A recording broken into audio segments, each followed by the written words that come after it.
WhatsApp guys, কেমন আছো সবাই? আশা করি সবাই খুব ভালো আছো। র্যান্ডম অ্যানিমেশনে আমরা যে বাকি হানমার অ্যানিমে সিরিজটা শুরু করেছি তার এ পর্যন্ত 8টি এপিসোড আমরা দেখেছি, আর আজকের ভিডিওতে আমরা 9 নম্বর এপিসোড এবং 10 নম্বর এপিসোড কভার করব। গত এপিসোডে তোমরা কিন্তু দেখেছিলে যে কিয়োসুমি আর ডোরিয়ান কিন্তু মুখোমুখি হয়েছে, আর এই এপিসোডে যখন শুরু হয় তখন আমরা দেখি কিয়োসুমি ডোরিয়ানের উপর প্রথম আক্রমণ করে। আর কিয়োসুমিকে তো অবশ্যই চিনতে পেরেছো, ডোপো আরোচির ছেলের মাস্টার, চাইনিজ মার্শাল আর্টের লিজেন্ড। তো যাই হোক, আমরা দেখি এখানে ডোরিয়ান কিন্তু কিয়োসুমির ছোড়া ড্রামকে কিক করে উল্টো ওর দিকে পাঠিয়ে দেয়, এবং এটা এত জোরে আসছিল যে কিয়োসুমি জাস্ট কোন রকম এটাকে ডস করতে পারে। আর এরপর কিয়োসুমি আবারও আক্রমণ করার চেষ্টা করে, বাট ডোরিয়ান সেটাকে ডস না করে উল্টোর উপরে আক্রমণ করে দেয়, আর এই কারণে কিয়োসুমির পা থেকে রক্ত বের হতে শুরু করে। এটাই যদি তোমার সবচেয়ে পাওয়ারফুল আক্রমণ হয় তাহলে নিশ্চিত তুমি ডোপো অরোচিকে ডিসঅ্যাপয়েন্ট করেছো, মানে খুশি করতে পারেন আর কি। তো যাই হোক, এখানে কিন্তু ডোরিয়ানও জানতো যে ডোপো অরোচি অনেক বেশি পাওয়ারফুল, কারণ তার যখন হাত কেটে গিয়েছিল তারপরও কিন্তু ডোপো অরোচি সেই কাটা হাটের সাহায্যে ডোরিয়ানকে মাটিতে ফেলে দিয়েছিল। কিন্তু কিয়োসুমি তখন বলে, চিন্তা করো না, আমি তো তোমাকে এখানে হারিয়ে দিব, আর তারপর ডোপো অরোচি আমাকে সম্মান করা শুরু করবে। তো এটা বলেই কিয়োসুমি করে কি তার পায়ের রক্ত ডোরিয়ানের চোখে ছুঁড়ে মারে, আর এই কারণে রেগে ডোরিয়ান করে কি তার হাতে লেগে থাকা যে কাজগুলো ছিল সেগুলো কিয়োসুমির দিকে ছুঁড়ে মারে, আর এর মধ্যে একটা কাজ করে কি কিয়োসুমির চোখের মধ্যে ঢুকে যায়, আর তারপর ডোরিয়ান করে কি কিয়োসুমিকে কোনো সময় না দিয়ে ওর মুখে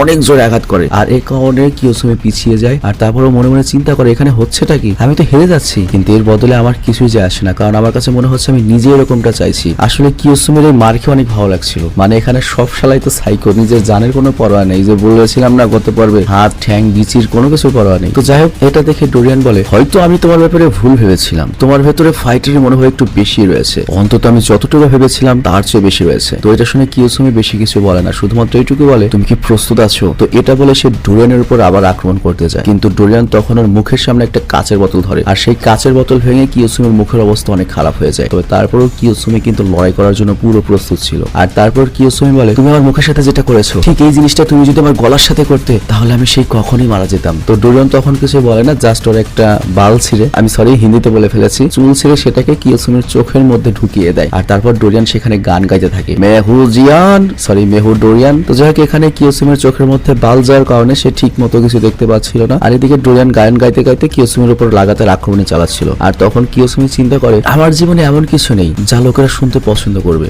শুধুমাত্র একটা জিনিস বাদে, আর সেই জিনিসটা হচ্ছে আমার ক্যারাটে। কিন্তু তুই ঘোড়ার ক্যারাটে করিস বেটা, এখনো তো কিছু দেখাইতেই পারলি না। তো যাই হোক, এবার আমরা দেখতে পাই কিয়োসুমির হাতেও ডোরিয়ানের বেশ কিছু বোতল চলে এসেছে, মানে এই দুই শালাই বোতল খোলা আর কি। আর তখন কিয়োসুমি বলে, আমার মাস্টার ডোপো অরোচির জন্য ক্যারাটে হচ্ছে তার জীবন, আর সে সবসময় বলে ক্যারাটেতে কোনো অস্ত্রের প্রয়োজন হয় না, শুধুমাত্র শত্রুদেরকে শেষ করে দেওয়াই ক্যারাটের প্রধান উদ্দেশ্য। আর তারপর কিয়োসুমি সেই সব বোতলগুলো ভেঙে সেগুলোর কাজ ডোরিয়ানের দিকে ছুড়ে দেয়, মানে সিরিয়াসলি মাত্রগুলো অস্ত্রের প্রয়োজন হয় না, তাহলে এইগুলো কি অস্ত্র হলো না? তো যাই হোক, সে এটার সাহায্যে অনেকক্ষণ ডোরিয়ানের উপর আক্রমণ করতে পারে। আর এখানে দেখতে পাই কিয়োসুমি একটা না অনেকক্ষণ কিন্তু ডোরিয়ানকে মোটামুটি আটকে রাখে, আর মনে মনে ভাবতে থাকে, আমি যদি এটা করতে পারি অবশ্যই আমি এই ফাইটটা জিততে পারবো। তবে কিয়োসুমি এখানে বিশ্বাসই করতে পারছিল না সে ডোরিয়ানের মতো একটা ফাইটারের সাথে ফাইট করছে, সেখানে সে এখনো ভালো অবস্থায় রয়েছে। কিন্তু এদিকে দেখা যায় মার খেতে খেতে ডোরিয়ান কান্না করতে শুরু করে দেয়, আর তখন বলে, প্লিজ থাম, আমাকে ক্ষমা করে দাও। কিন্তু তখন কিয়োসুমি কোনো কথা না শুনে তার দুইটা আঙ্গুল ডোরিয়ানের চোখের মধ্যে ঢুকিয়ে দেয়, আর তারপর এটা নিয়ে গর্ব করতে থাকে। কিন্তু যখনই ডোরিয়ান তালি বাজে তখনই ও আবার অ্যালার্ট হয়ে যায়, আর পেছনেও ডোরিয়ানকে দেখতে পায়, এবং ডোরিয়ানের চোখ এখানে সম্পূর্ণ ভালো দেখতে পাই আমরা। কিন্তু আমরা তো দেখলাম একটু আগে কিয়োসুমি ডোরিয়ানের দুই চোখ নষ্ট করে দিয়েছে। তো ডোরিয়ান তখন বলে, আসলে খালি হাত পা দিয়ে ফাইট করতে হয় না, ব্রেন নিয়েও খেলতে হয়। আমি তোমার ব্রেন নিয়ে খেলেছি, তোমাকে আমি হিপনোটাইসিস করেছিলাম, আর আমি হিপনোটাইসিস মাস্টার। আর এটা এমন একটা অবস্থা যেখানে আমি খুব সহজে তোমাকে নিয়ন্ত্রণ করতে পারি। যেমন তোমার স্বপ্ন ছিল তুমি আমাকে হারাবে, আর সেই স্বপ্নটাই কাজে লাগিয়ে আমি তোমাকে হিপনোটাইজ করিয়েছি। তো বুঝতেই পারছো, কিয়োসুমি যে দেখলো যে সে ডোরিয়ানের সাথে ফাইটটা জিতেছে, এটা আসলে ওর কল্পনা ছিল, ঠিক যেভাবে তুমি তোমার কাল্পনিক গার্লফ্রেন্ড নিয়ে কল্পনা করো আর কি। তো যাই হোক, এরপর কিয়োসুমি তার ফিশিং ওয়্যারটা বের করে, সেই চিকন একবারে অদৃশ্য ওয়্যারটা, তারটা। কিন্তু কিয়োসুমি ওটা নিয়ে আক্রমণ করার আগে ডোরিয়ান করিকের উপর আক্রমণ করে, এবং ডোরিয়ান তার কাছে থাকা সেই তারটা কিয়োসুমির গলায় ব্যবহার করে। কিন্তু সে মাটিতে পড়ার সময় ডোপো অরোচির কথা মনে করে, এবং নিচে পড়তে পড়তে বলে, গ্র্যান্ড মাস্টার আমাকে ক্ষমা করে দিবেন, আমি পারলাম না। তো বুঝতেই পারছো এখানে সিনটা কি হলো। আর তারপর সিন শিফট হয়, আমাদের রেড সুকে দেখানো হয়। তো এর মানে হচ্ছে আমি এতক্ষণ ভুল বলেছি, কিয়োসুমি আর রেড সুকে গুলিয়ে ফেলেছি। সবগুলোরই একই বডি, যখন খালি গায়ে হয় সবগুলোকে দেখে মনে হয় যে ব্যাং দাঁড়িয়ে রয়েছে, একই বডি। তারপর কিছু কিছু চেহারা তো প্রায় সেম। তো যাই হোক, এটা আমার ভুল। তো যাই হোক, এখানে আমরা দেখতে পাই রেড সু পুরো ঘেমে গিয়েছিল, তবে তারপর সে তার ট্রেনিং কন্টিনিউ করছিল, আর ট্রেনিং করতে করতে সে কয়েক পাঞ্চিং ব্যাগে কাউকে অনুভব করে। আর তারপর যখন সেই ব্যাগটি খুলে তখন ব্যাগের মধ্যে সে কিয়োসুমিকে দেখতে পায়। তো এর মানে ডোরিয়ান ওকে পাঞ্চিং ব্যাগে পাঠিয়ে দিয়েছে, ব্যাচের এমনি বার খেয়েছে, তারপর আবার রেড শুরও বার খেলো। তো যাই হোক, এরপর রেড শু কিয়োসুমিকে হসপিটালে পাঠিয়ে দেয়। আর তারপর আমাদের শিনশিনকাইয়ের হেডকোয়ার্টার দেখানো হয়। শিনশিনকাই মানে হচ্ছে ডোপো অরোচির যে ডোজো রয়েছে সেটার হেডকোয়ার্টার। তো এখানে সকল মেম্বারকে ডাকা হয়। তো ডোপো অরোচির যে ছেলে ছেলে কাটসুমি সে এখানে কিয়োসুমির মেডিকেল রিপোর্ট পড়ছিল। তো কিয়োসুমি কিন্তু এখানে গুরুতর আহত ছিল এবং এখানে তার নাক ভেঙে গিয়েছে, ব্রেন এবং হাড়ও ফ্র্যাকচার হয়েছে, এমনকি দাঁতের অবস্থাও খারাপ, বিচি তো নাই মনে হয়। তো যাই হোক ওরা সবাই জানতে পারে যে ডোরিয়ান এই অবস্থা করেছে ওর, কিন্তু রিপোর্ট গুলো পড়ে আর বাস্তবে দেখে কাটসুমি বলে রিপোর্টে তো ওর জখমের অর্ধেকও লেখা নেই। তবে তারপর ওই রিপোর্টে ওর যে ক্ষতিগুলো হয়েছে সেগুলো পড়তে পড়তেই কাটসুমি হাঁপিয়ে যায়। আর তখন কাটসুমি রেগে বলে কিয়োসুমি তার মানে মৃত্যুর সাথে পাঞ্জা লড়ছে। আর এখানে আমরা দেখতে পাই শিনশিনকাই ডোজোর সবাই ডোরিয়ানের উপর মারাত্মক খেপে গিয়েছে এবং তাদের সবার উদ্দেশ্য ডোরিয়ানের বিচি শেষ করে দেওয়া। আর তারপর আবারও সিন শিফট হয় আর আমরা দেখতে পাই ডোরিয়ান ছদ্মবেশে একটা রেস্টুরেন্টে খাবার খাচ্ছিল। আর তখন একজন ওয়েটার এসে তাকে খাবারের ব্যাপারে জিজ্ঞাসা করে। তো ডোরিয়ান তখন বলে বাহ এখানকার খাবারগুলো তো অনেক ভালো। আর ওয়েটার তখন বলে স্যার আপনার এই খাবারটা ভালো লেগেছে? এটা শুনে আমাদেরও অনেক ভালো লাগলো মিস্টার ডোরিয়ান। এই কথা শুনে ডোরিয়ান অনেক অবাক হয়ে যায় যে আমার নামও কিভাবে জানলো। অ্যাকচুয়ালি এই ওয়েটার শিনশিনকাই ডোজোর একজন মেম্বার ছিল। তো সেই ওয়েটার ডোরিয়ানকে বলে তুমি তো অগণিত মানুষকে নিজের শত্রু বানিয়ে ফেলেছো। ব্যাপারটা এমন না যে তোমার শত্রু শুধুমাত্র জাপানে রয়েছে, তুমি পৃথিবীর যে দেশে যাও না কেন শিনশিনকাই ডোজোর মেম্বাররা তোমাকে সেখানে গিয়ে আঙুল দেবে, তারা তোমাকে এত সহজে বেঁচে থাকতে দেবে না। আর তুমি যতই ছদ্মবেশে থাকো, যতই সাধারণভাবে থাকো, তোমাকে আমরা ধরবই। তো এই কথা শুনে ডোরিয়ান সেখান থেকে উঠে চলে যেতে থাকে। আর রেস্টুরেন্টের বাইরে এসে সে অনেক বেশি শিনশিনকাই ডোজোর মেম্বারদের দেখতে পায়। আর তাদের মধ্য দিয়ে সে সামনে যেতে যেতে একটা ট্যাক্সিতে উঠে পড়ে। আর এখানের এই ট্যাক্সি ড্রাইভারও কিন্তু শিনশিনকাই ডোজোর মেম্বার ছিল। আর সেই ট্যাক্সির পেছনে আরো অনেকগুলো গাড়ি আসছিল এবং প্রত্যেকটা গাড়িতেই শিনশিনকাই ডোজোর মেম্বাররা ছিল। আর এখানে বিভিন্ন রকমের গাড়ি ছিল, যেমন ট্যাক্সি, পুলিশের গাড়ি, ট্রাক, এবং প্রত্যেকটা মানুষ আলাদা আলাদা প্রফেশনে কাজ করলেও তারা সবাই আসলে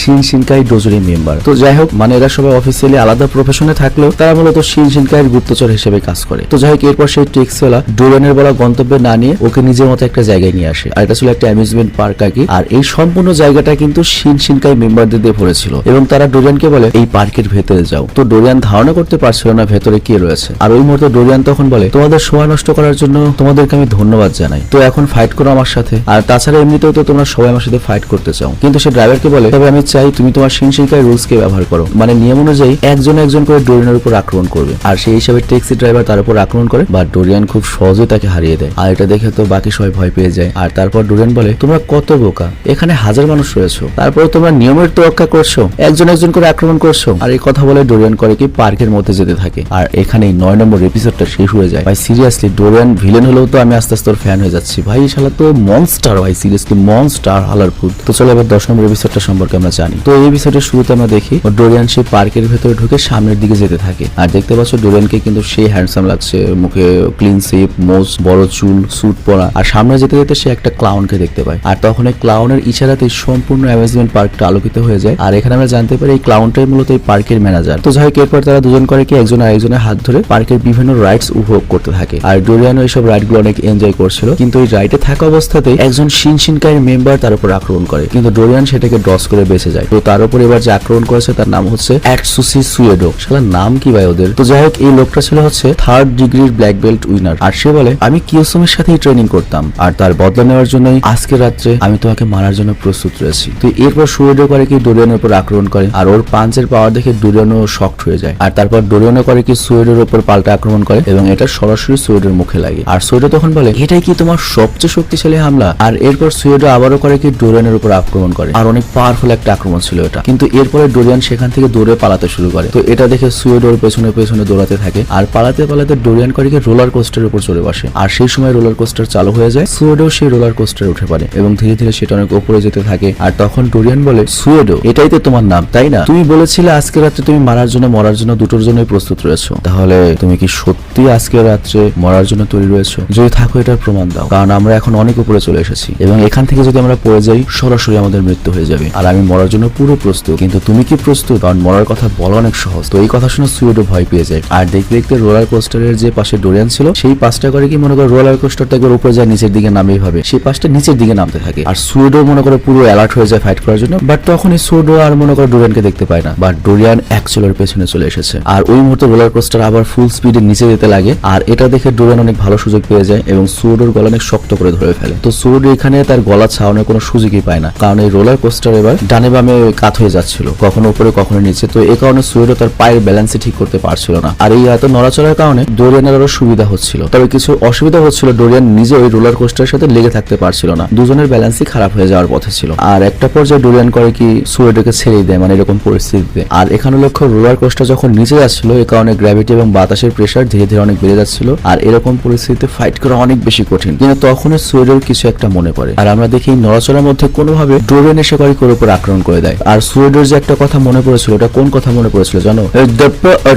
ওকে একটা টেকনিক শিখিয়েছিল যেটার সাহায্যে অফেন্স আর ডিফেন্সের সাথে নিজের ব্যালেন্সকে সে বজায় রাখতে পারবে। আর এই টেকনিকটা অনেক বছর আগে ইউজ হতো সমুদ্র লড়াইয়ের জন্য, কারণ সমুদ্রের মধ্যে দুই জাহাজে যখন সংঘর্ষ হতো কিংবা তুফানের মধ্যে নিজেদের ব্যালেন্স বজায় রেখে ফাইট করতে এই টেকনিকটা অনেক বেশি সাহায্য করতো। তবে এটা সবাই ব্যবহার করতে পারে না, আর এই টেকনিকটাকে বলা হয় সানসিন টেন্স। আর ড্রোপোরোসি সুয়েডোকে এটা বলেছিল যদি তোমাকে ট্রেনের মধ্যে কখনো ফাইট করতে হয় এই টেকনিকটাকে ইউজ করতে পারো। তো এবার সুয়েডো করে কি এই টেকনিকটাই ব্যবহার করে ড্রোয়ানের উপর আক্রমণ করে, বা তখনই ড্রোয়ান করে কি সুয়েডোকে নিয়ে নিচে জাম্প করে, কিন্তু নিচে পড়ে যাওয়ার সময় সুয়েডো করে কি ড্রোয়ানকে নিচের দিকে দিয়ে দেয়। তবে নিচে পড়ার সময় যে ধাক্কাটা তাদের দুজনের উপরই লাগে এবং দুজনেরই নাক মুখ দিয়ে রক্ত বের হতে থাকে, দুজনে মাটিতে পড়ে যায়। তো কিছুক্ষণ পর ডোরিয়ান উঠে পড়ে আর সুয়েডোকে বলে শেষ পর্যন্ত তোমাকে আমার শক্তি নয় আমার বুদ্ধি তোমাকে হারিয়েছে। তো তোমরা ভাবছো যে অত উপর থেকে নিচে পড়লো ওরা মরলো না কেন? অ্যাকচুয়ালি ডোরিয়ানের কাছে একটা কিন্তু ইনভিজিবল তার রয়েছে, সেই তারটা দিয়ে স্পাইডারম্যানের মতো সে আগেই মনে করো যে উপর থেকে নিচে পড়ার ইম্প্যাক্টটা কমিয়ে দিয়েছিল। তো ওরা মনে করে 100 মিটার থেকে উপরে পড়লো, মূলত ওরা বাড়ি খেয়েছে 5-10 মিটার উপর থেকে পড়ার। আর এই তারটা চিকন হলেও অনেক ওজন সহ্য করতে পারে। তো যাই হোক এরপরে ডোরিয়ান তার পেছনে কাটসুমিকে দেখতে পায়, ডোপোরোসির ছেলেকে। তো কাটসুমি তো ডোরিয়ানকে দেখে অনেক রেগে যায় আর কাটসুমিকে বলে যাই হোক না কেন তুমি এখান থেকে কোনোভাবেই বেঁচে ফিরতে পারবে না। আর কাটসুমির সাথে সেখানে আমরা ডোপোরোসি এবং রেটসুকেও দেখতে পাই। আর রেটসুই মূলত ওই চাইনিজ যে মার্শাল আর্টের যে কিং সে আর কি। তো যাই হোক কাটসুমি তখন চিৎকার করে বলে তোর মতো মানুষদের এই পৃথিবীতে বেঁচে থাকার কোনো অধিকার নেই, কারণ তুই নিজের বিচি ঠিক রেখে অন্যের বিচির উপর হামলা করিস এবং আন্তর্জাতিক বিচি অধিকার পরিষদ থেকে তোর উপর পাছায় লাথি আর সাইড নোটিশ দেওয়া হয়েছে। মানে তোমরা তো জানোই শুট অ্যাট সাইড মানে হচ্ছে দেখা মাত্রই গুলি করা, আর ডোরিয়ানের যে নোটিশটা এসেছে সেটা হচ্ছে দেখা মাত্রই পাছায় লাথি মারা। তবে ডোরিয়ান কাটসুমির কথা ইগনোর করে উল্টো রেডসুকে জিজ্ঞাসা করে তুমিও কি এরকম ভাবো লাল জুতা? রেডসু, বুঝতে পারছো। তো যাই হোক রেডসু তখন বেশি কিছু বলে না, উল্টো আরো রেগে যায়। আর এরপর আমাদের একটা ফ্ল্যাশব্যাক দেখানো হয়, আর এই ফ্ল্যাশব্যাকটা এমন সিস্টেমে দেখানো হয়েছে দেখে মনে হচ্ছে রেডসুর ফ্ল্যাশব্যাক, বাট অ্যাকচুয়ালি এই ফ্ল্যাশব্যাকটা রেডসুর না, এটা হচ্ছে সুয়েডোর ফ্ল্যাশব্যাক। মানে আমি যতদূর দেখে বুঝেছি আর কি। তো এটা মনে হচ্ছে যার সাথে একটু আগে লড়াই করলো ডোরিয়ান রোলার কোস্টারে। তো যাই হোক এরপর আমাদের একটা ট্রেনিং দেখানো হয়, এটা চীনের কোন একটা জায়গা হবে আর খুবই নির্জন একটা পাহাড়ি এলাকা। ওখানে ছাত্ররা ট্রেনিং করছিল এবং তাদের একটা পরীক্ষা চলছিল। তো এখানে যেটা হচ্ছিল পানির একটা অংশকে পাঞ্চ মেরে সেখান থেকে পানিকে সরিয়ে মাটি বের করতে হবে। তো এই পরীক্ষা সবাই ফেল করছিল। তো এটা দেখে ওদের মাস্টার অনেক বেশি হতাশ হয়ে যায়, রেগে যায়, কিন্তু মাস্টার এই কাজটা খুব সহজেই করে ফেলে। আর তারপর আমাদের সুয়েডোকে দেখানো হয়, দেখতে পাচ্ছে এখানে ও কিন্তু বেল মাথা, বাট আমি এখানে কনফিউজড। এখানে স্ক্রিপ্টে লেখা রয়েছে রেডসু, বাট এটা অবশ্যই রেডসু না, কারণ রেডসু দেখতে পাচ্ছে একটা চাইনিজ টাইপ চেহারা, বড় চুল, চেহারাই আলাদা, এটা অবশ্যই রেডসু না। আর একে দেখুন একটা সুয়েডো মনে হচ্ছে, বাট এখানে রেডসু বা সুয়েডোর একজনও যদি না হয়, আমি তোমাকে প্লটটা বোঝাই। এখানে এমন একজনের গল্প বলা হচ্ছে যে গল্পটা ফিনিশিং এ আসলে তুমি বুঝতে পারবে গল্পটা আমাদের কেন দেখানো হচ্ছে। তো এটা রেডসু তো অবশ্যই না, সুয়েডো হোক বা না হোক এটা প্রবলেম না, আমরা গল্পটা আগে দেখি, ওই স্টুডেন্টের গল্পটা দেখি। তো ধরে নিলাম ওর নাম সুয়েডোই। তো সুয়েডো এখানকার অনেক ভালো একটা স্টুডেন্ট ছিল। তো সুয়েডো তখন মাস্টারের দিকে চিৎকার করতে করতে বলে মাস্টার আপনি কেন আমাকে ওই সুযোগটা দিচ্ছেন না, আমি ওই পরীক্ষাটা দিতে চাই।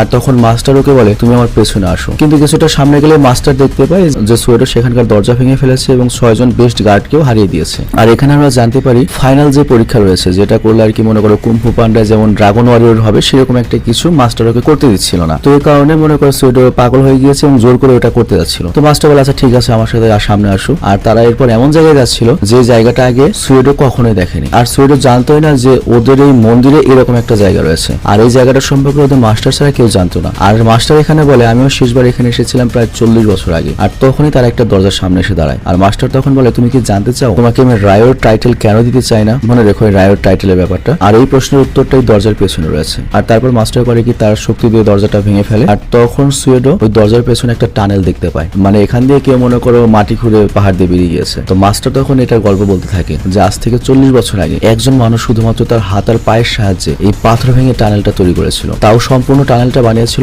1 রাতের মধ্যে। তো এটা শুনে তো মনে করো সুয়েডো অবাক হয়ে যায় কিভাবে পসিবল। কিন্তু মাস্টার তখন বলে অনেক আগে চাইনিজ ক্যাম্পে এরকম একটা ট্রেনিং মেথড ব্যবহার করা হতো যেখানে তারা তাদের শরীরকে অস্ত্রের মতো ব্যবহার করতে পারতো। আর এই ট্রেনিং করার সময় তারা তাদের হাত দিয়ে অনেক পাথরকেও কাটতে পারতো। মানে তোমরা তো জানোই চাইনিজরা যে ইট ভাঙে কম্পুতে সেটারই মনে করো যে হাইফাই ভার্সন, খাঁটি বাংলায় বলতে পারো এনিম ভার্সন আর কি। তো যাই হোক এখানে আরো বলা হয় এই ট্রেনিং কিছু মানুষ এতবার ব্যবহার করেছে যে তারা ভুলে যেত এটা একটা ট্রেনিং। তো এখানে সুয়েডো বলে এরকম পাথর আমার মাস্টারের আগে অনেকবার দেখিয়েছিল এবং এই পাথরগুলোকে আগের স্টুডেন্টরা বানিয়েছিল। তো বুঝতেই পারছো এত বড় পাথরগুলোকে স্টুডেন্টরা কিভাবে বানিয়েছিল, ওই হাত দিয়ে মনে করো যে সেনের মতো করে কাজ করে গোল গোল বানিয়েছিল। আর সেখানে একটা জায়গায় খালি ছিল। আর সুয়েডো জিজ্ঞেস করে মাস্টার তাকে বলেছিল এই জায়গাটা এই জন্যই খালি কারণ একটা ছাত্র এত বড় একটা পাথর তৈরি করেছিল যে যেটাকে রুমে আনাই পসিবল না। তো বুঝতে পারছো এখানে কার কথা বলছে, যে স্টুডেন্ট আর কি 40 বছর আগে এখান থেকে টানেল করে বেরিয়ে গিয়েছিল। তো সুয়েডো তখন বুঝতে পারে তার মানে এই টানেলের অপর প্রান্তে সেই বিশাল পাথরটা রয়েছে। আর এখানে মাস্টার সুয়েডোকে বলে সহজ ভাষায় আমি যদি তোমাকে বলি তুমি এখনো যোগ্যই হওনি যে তোমাকে আমি কাইহো বানিয়ে দেবো। সরি, আমি একটু আগে রাইহো বলেছি, স্ক্রিপ্টে ভুল ছিল, এটা আসলে কাইহো হবে। তো এটা শুনে তো মনে করো সোয়েডের পায়ের নিচ থেকে মাটি সরে যায় যে আমি এত বড় সিরু হয়ে গিয়েছি, এখনো যোগ্য হয়নি। কিন্তু মাস্টার তখন ওকে আরো বলতে থাকে ওই লোকটা চাইনিজ ছিল না, আর সে বার্মোর ছিল, তবে তারপর সে কাইহো হয়েছিল শুধুমাত্র তার অ্যাবিলিটির কারণে। তো বুঝতে পারছো কাইহো হচ্ছে এমন একটা খেতাব যেটা অনেকটা ওই যে ড্রাগন ওয়ারিয়রের মতো, মানে সবচেয়ে হাইস্ট লেভেলের ওয়ারিয়র। তো এটা শুনে তো সোয়েড অনেক রেগে যায়, আর সোয়েড তখন চিৎকার করে বলে ওই লোকটা এখন কোথায় রয়েছে, ওকে এখনো বেঁচে রয়েছে না মারা গিয়েছে। আর তখন মাস্টার বলে ওর সম্পর্কে আমরা কেউ জানি না। তো এরপর সিন আবার বর্তমানে আসে, আর আমরা এখানে দেখি রেডসু মানে চাইনিজ যে কুম্ফুওয়ালা কুম্ফুর মাস্টার, সে করে কি ডোরানের সামনে আসে এবং তাকে সম্মান জানিয়ে বলে আপনার সাথে দেখা করে অনেক ভালো লাগলো। তো এর মানে হচ্ছে একটু আগে যে আমরা সুপার স্টুডেন্টের গল্প শুনলাম যে এক রাতের ভেতর পাহাড়ের পাথর কেটে টানেল বানিয়ে বেরিয়ে গিয়েছিল শুধুমাত্র হাত দিয়ে, সেই লিজেন্ডারি ব্যক্তিটা হচ্ছে এই ডোরিয়ান। তো এখানে আমরা যে বিষয়টা নিয়ে কনফিউজড, দেখতে পাচ্ছ রেডসুর চেহারা একরকম আর ওই গল্পে যাকে আমরা দেখলাম যে স্টুডেন্টকে তার চেহারা কিন্তু আরেক রকম। তো আমি পুরো কনফিউজ যে ওটা আসলে রেডসু কিনা, স্ক্রিপ্টে বারবার রেডসু বলা ছিল কিন্তু দেখে মনে হচ্ছে ওটা অবশ্যই রেডসু নয়। তো এটা তোমরা কমেন্টে জানিয়ে দিও যে ইস্যুটা আসলে কি ছিল, আমার কোথায় ভুল হচ্ছে, বা ওই লোকটা আসলে কি স্টুডেন্টটাকে। তো এবার স্টুডেন্ট যেই হোক না কেন, ফিনিশিং এ যেটা বুঝলাম রেডসু হয়তো ওই গল্পটা জানতো, আর ডোরিয়ানকে দেখে বুঝতে পারে যে সেই গল্পের নায়কটা, সেই লিজেন্ডারি স্টুডেন্টটা এই ডোরিয়ানই, আর এই জন্য রেডসু ডোরিয়ানের সামনে অ্যাজ এ লিজেন্ডারি মাস্টার হিসেবে তাকে সম্মান দেয়। তো এখানেই এই এপিসোডটা শেষ হয়ে যায়। তো যাই হোক, ব্যাপারটা হচ্ছে কি দেখো, একজন মানুষ অবশ্যই সব জানতে নয়। আমি যে তোমাদের জন্য এক্সপ্লেন করছি তার মানে এই না আমি সব বুঝে এক্সপ্লেন করছি, কিন্তু তার মানে এই না যে আমি আবল তাবল বলে যাবো। তো আমার যেখানে সন্দেহ হবে আমি অবশ্যই ওখানে তোমাদের হেল্প নেবো। যেমন এর আগেও তোমরা দেখেছো যে এখানে আমার সমস্যা মনে হয়, আমি তোমাদের কাছে ডাইরেক্ট হেল্প চাই যে এই ব্যাপারটা আমি বুঝতে পারছি না, তোমরা বুঝিয়ে দিও। তো তোমরা তো এই ভিডিওটা পুরো দেখলে, যেখানে যেখানে আমি কনফিউজড ছিলাম ওই জায়গাগুলো পয়েন্ট করে তুমি বুঝিয়ে দিও যে কোথায় কি ছিল, যাতে আমি সহজেই কমেন্ট করে বুঝতে পারি। তো আমি আজকের মতো বিদায় নিচ্ছি, তোমরা ভালো থেকো, সুস্থ থেকো, টেক কেয়ার, আল্লাহ হাফেজ।